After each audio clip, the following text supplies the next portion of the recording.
All right, you are watching DefenseReview.com. We are here with Pete Bratz of Midwest Industries, and he's going to show us this new, I guess, Alpha Series. Yep.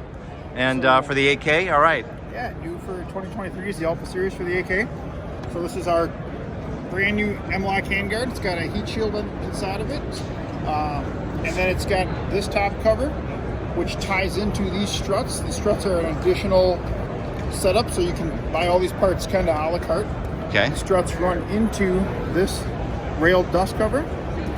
This has our own button in it, and it's designed to be super tight lockup for return to zero. So you can open and close it, do all your maintenance, things like that. All right. And go ahead and put it back down, and you're going to be right back on target. Going to the back of the gun, this is our new Alpha stock. It's a 6-position adjustable aluminum stock with a polymer cheek piece and a rubber butt pad. Push up a button right here. You can slide it out to each of those positions. Still really solid no matter how much position you put it in. The same handguard is also available in a slightly shorter length. And that one's right here, 6-inch handguard. This one also has struts. This is a different option that we also offer. Would work also on the longer one. This one goes to our red dot mount. This one does not pivot because you don't need it to. You can get the dust cover on and off, no problem. Right.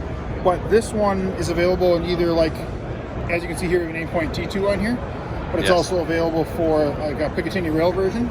Right. So that if you want to, you can use that. If you use this version, you can co-witness your iron sights. Then if we go to the back on this gun, you can see we took off the butt pad and we put on a gearhead tail hook on here, so you can use it as a brace as well. Very cool. Same parts otherwise. So. Awesome. And this is all available right now. It's all available.